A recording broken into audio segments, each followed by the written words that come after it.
Welcome to the Day's Adventure Podcast. I'm your host, David Visser, and today is episode 8 of the Woven and Courage series, Stillness and Sabotage.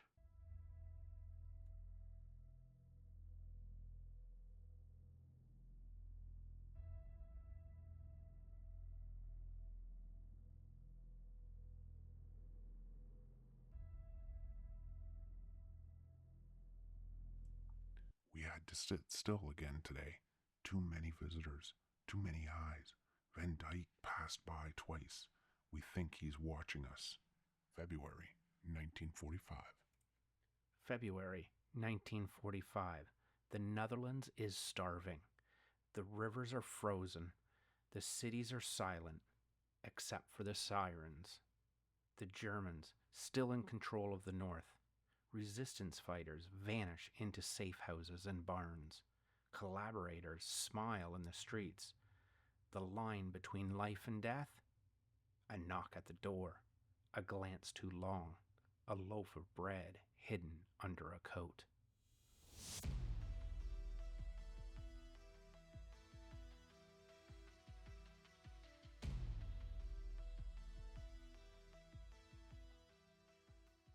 And in the province of Groningen, a young man is spinning wool. But he is not a tailor, not exactly. Behind his church sermons and wool-filled attic, he is hiding something. People, yes, but also secrets, movements, messages, rabbit deliveries that aren't just for stew. This is the heart of the hunger winter, where every bite of food is a gamble, every neighbor might be a spy, and every Sunday sermon might be a resistance meeting. His journal doesn't shout, it whispers in code, in caution, in pain. In this episode, we return to that journal. We will walk through the frost-covered fields and alleys of February and March of 1945.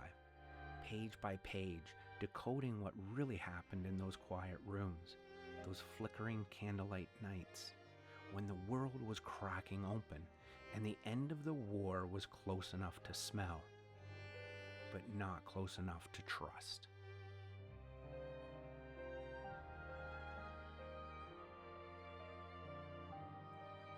We'll follow the coded messages tucked between scriptures, the hidden lives behind the spinning wheels, the quiet rage boiling beneath the surface as the Dutch resistance prepares for one final act. And we'll ask the question history often forgets to ask.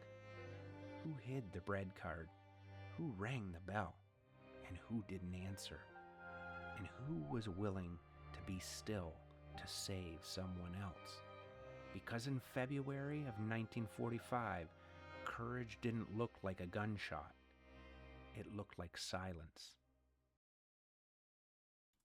The sky over Groningen wasn't just gray with snow clouds. It carried a low hum of war. The Allies were closing in. The German front was cracking. But for my grandfather and those like him, the war wasn't winding down. It was escalating.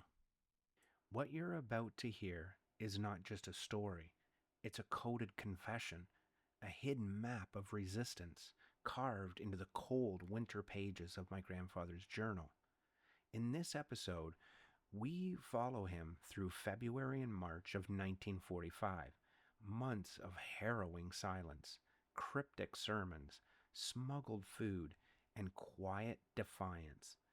Because while bombs fell from the sky, something else was rising beneath the surface. Hope.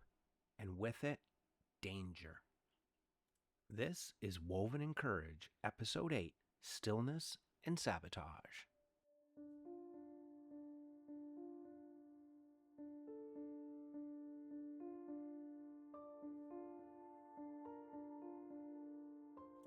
The opening days of February were frozen in fear.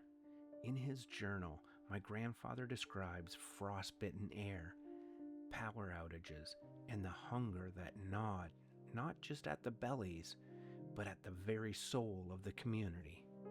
Still again today, donkey in the kitchen, spinning. I remained in the attic. Ram brought nothing back. These aren't just diary entries, they're dispatches. Between the wool and the spinning, we see how coded language covered an entire underground operation. Every name, donkey, ram, esky. Is somebody hiding someone, feeding someone, or signaling it's time to move? And then the pages grow darker. February 4th. Burgess came again. Had to be still. That phrase, had to be still, it shows up again and again. We now know this was a coded signal. Be silent. Collaborator nearby. Hide everything. Hide yourself. It's always in response to certain visitors. Men like Burgess, Van Dyke, and a figure we've seen repeatedly, Herkels, the Nazi photographer from Groningen, known for photographing deportations and interrogations. His presence in the area was no coincidence. That week, there were multiple air raid alarms. Allied bombers flew overhead, possibly part of an RAF ongoing strikes on German rail infrastructure. These raids often took place at night. My grandfather noted the timing. He was watching the skies and the streets. Spun late into the night, reading from the Netherlands Believes. Ram went out again. Loud bombs in the south. These books, The Netherlands Believes, The Lonely Light, and The Church Path, weren't just spiritual encouragement, they were resistance literature, passed between safe houses to coordinate drop points and warn of arrest. We've now cross-referenced their appearance in journals across other resistance archives in Friesland and Groningen. Their reoccurrence here is a smoking gun, clear signs my grandfather was part of the LO and the Group 2000 network. Then, the most telling entry so far, February 6th. Quiet. Then Rwanda came again. Something to deliver. Ram brought the rabbit. Minister came after dusk. Sermon in the cellar. A sermon in the cellar? Let's be clear, this was not a church service. This was a resistance meeting, disguised under a preacher's robes. These ministers were messengers, part of the Christian Reformed underground, who partnered with the LO. Each verse, each homily, encoded directives. The rabbit, brought by Ram, a food delivery, but likely also a signal or a cover to coordinate movements. And that night, someone else arrived. A name we hadn't seen before, Top. According to regional resistance records, Top was a code name used by several couriers working between safe houses and Allied contacts near Friesland. That he showed up in my grandfather's home in the same sentence as an underground sermon is no coincidence. In just 10 days, my grandfather records multiple quiet days that coincide with air raid activity or visitors from collaborators, repeated wool spinning with specific people that have been linked to hiding fugitives, coded readings and underground sermon gatherings, and at least 2 mentions of food drops and covert arrivals after dark. This isn't a simple tale of survival. This is espionage, sabotage, covert coordination, hidden behind the humble acts of a village man spinning wool. And it's only the beginning, because in the next section, we'll enter the second half of February, where we discover hidden weapons, an execution ordered by the Green Police, and a night that would change everything.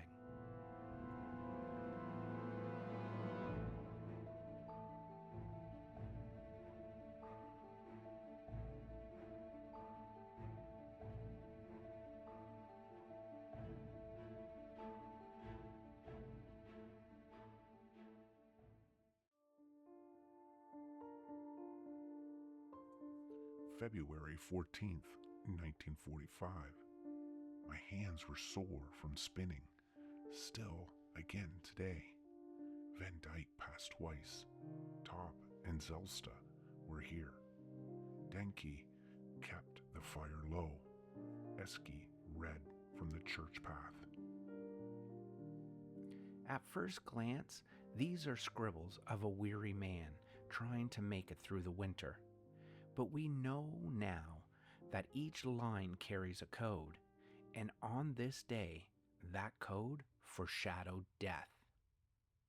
That evening, the cellar under my grandfather's home wasn't just warm, it was dangerous.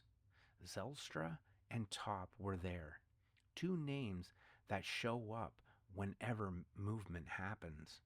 Supplies, messages, warnings. The spinning room wasn't just for wool that night, it was for plotting. Because Van Dyke, the suspected collaborator, had been watching the house again, and the fear that had built through January turned into resolve. A warning was passed between verses of the Church Path, a book we now know circulated among Christian Reformed resistance cells in Friesland and Groningen.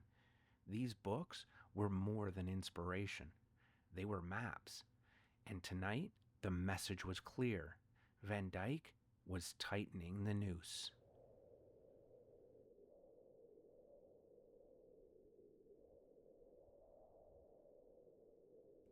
The next morning, something broke. On February 15th, my grandfather writes, We didn't sit still today. The fire was left burning. No wool spun. Ram returned with the coat, clean this time. Then the shot. Not far, not close enough. That last word, enough, was never underlined in his journal before. Through oral histories and resistance records, we've pieced it together. Van Dyke was cornered that morning near the canal bridge by two men, one of them a minister we believe to be Sikh Rhoda, known in post-war archives for smuggling Jews across Friesland's waterways. But Sikh wasn't preaching that day. He was carrying a pistol, not to kill in vengeance, but to protect. Van Dyke had followed a courier, Ram, back to the house. Whether to report it or worse, we'll never know. What we do know is that my grandfather and Ram left the back entrance before dawn. They were headed to a drop point, likely carrying forged ration cards, coded literature, and maybe something more dangerous. They weren't supposed to be followed, but they were. And Sikh, stationed across the square as a lookout, didn't wait for the whistle. One shot, Van Dyke fell, and according to archives, the snow stayed red for 2 days.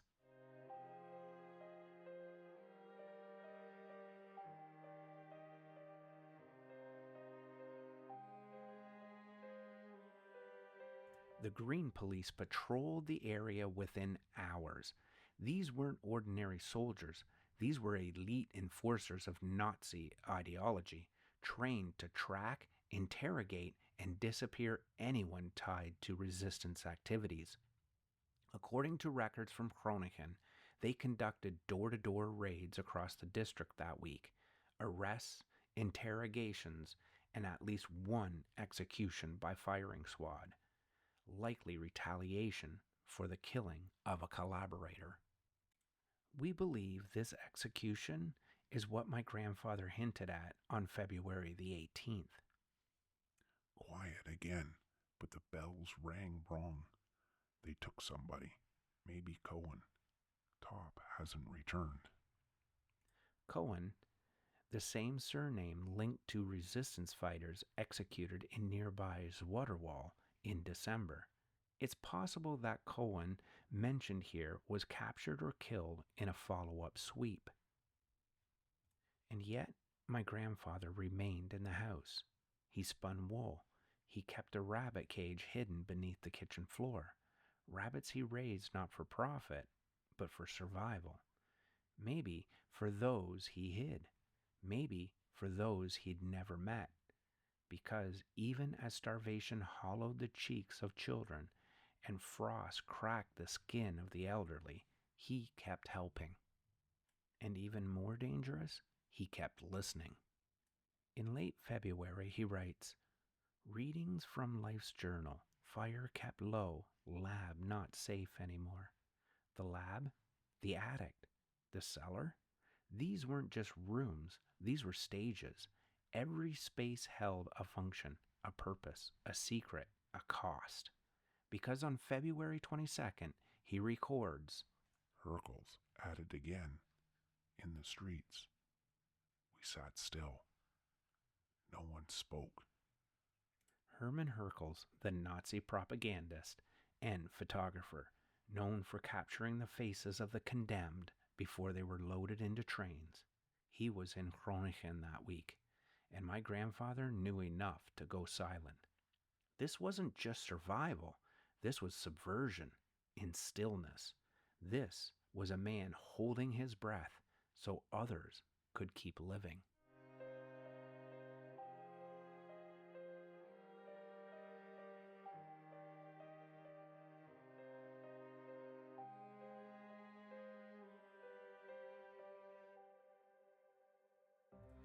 We can now say with little doubt that my grandfather was deeply embedded in a local resistance ring, most likely tied to the Group 2000. Through his work with Christian Reform ministers, LO-linked couriers, and coded sermons. He was no longer hiding, he was organizing, he was hosting, and when needed, he was avenging. February 1945 was not the end of the story, it was the escalation. In Section 4, we prepare what comes next. A whisper in the spinning room, a sermon with no scripture, a plan born in candlelight, a name, Rotter, and a mission that would change the course of the war for the North.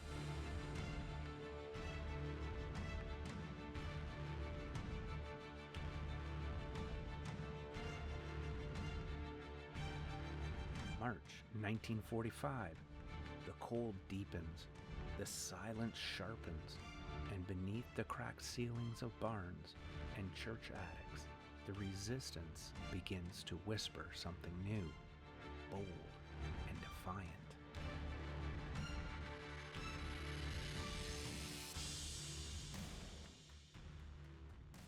It starts with coded messages passed hand to hand, some tucked into folded scriptures, others hidden in bags of wool, pamphlets titled "The Lonely Light," "The Church Path," "The Netherlands Believes," read aloud in spinning rooms and under lanterns, just loud enough for the message to echo, never loud enough for the wall to catch. Each word a signal, each verse a map, and by early March, the maps begin to converge. A location, transport route near Woesthoven, a need, food and munitions for safe houses in the east, a plan, an ambush. The men and women of Group 2000, aligned with the LO, begin to assemble, carefully, quietly. Many of them are ministers, bakers, farmhands, and yet tonight they are tacticians, couriers, fighters.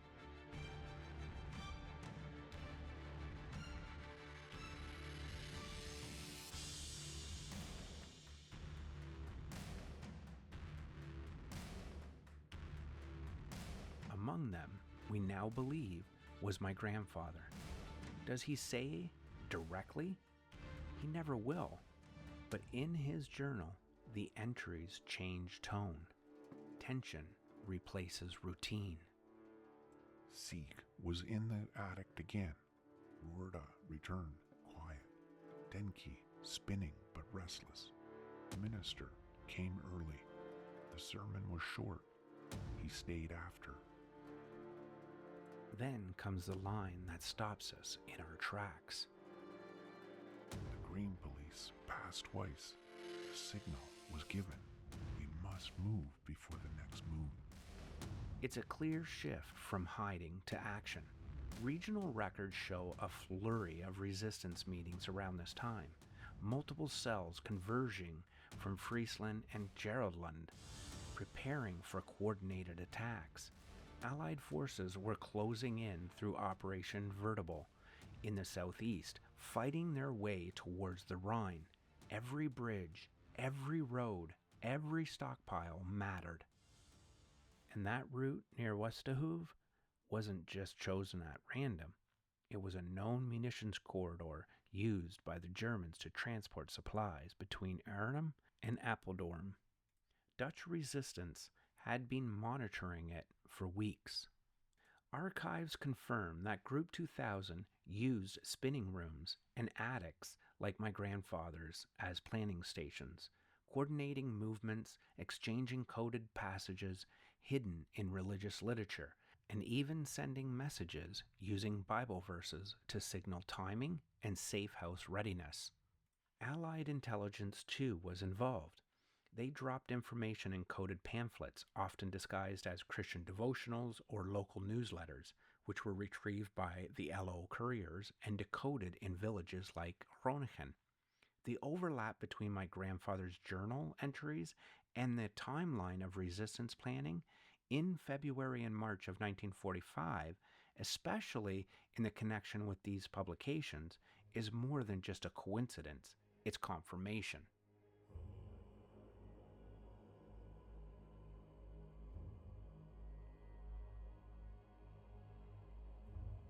They did not know SS General Hans Roeder would be traveling that road that night.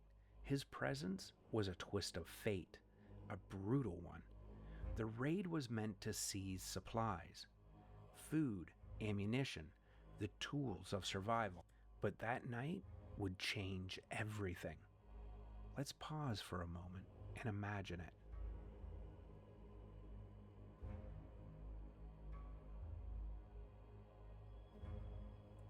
A cold wind pushed through the cracks in the rafters.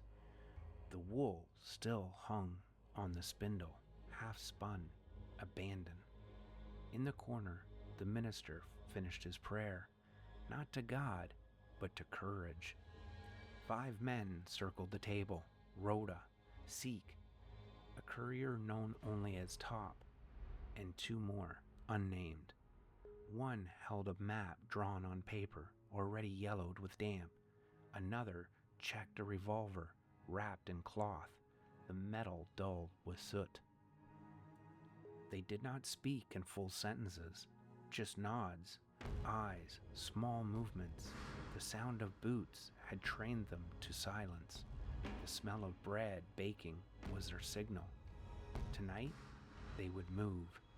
The weapon stash was expected near the edge of the woods, just past the curve. They blocked the road with a cart.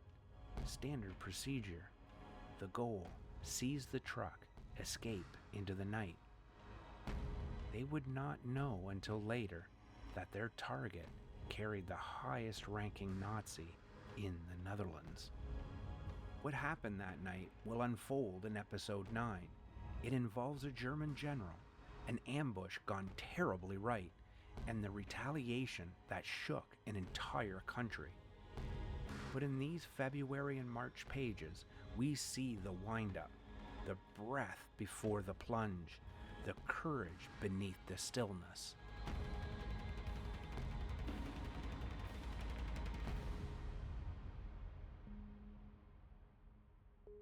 Because sometimes it's not the sound of the gunshot that starts a revolution. It's the silence that comes before it. In the next episode, we'll step onto that forest road.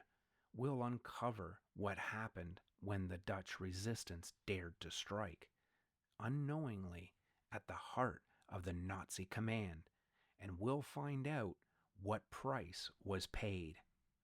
This is Woven in Courage, and we are just getting started. That's it for this episode of The Day's Adventure. Remember, stay curious, stay engaged, and never stop chasing the next great adventure. The world is full of wonders, and your next journey is just one episode away. To keep the adventure alive, follow us on Facebook, Instagram, and Blue Sky. And don't forget to subscribe to our YouTube channel for the video versions and exclusive behind-the-scenes content. Want more? Hit subscribe wherever you listen to podcasts so you'll never miss the next thrilling episode. The world's waiting. See you next time on The Day's Adventure.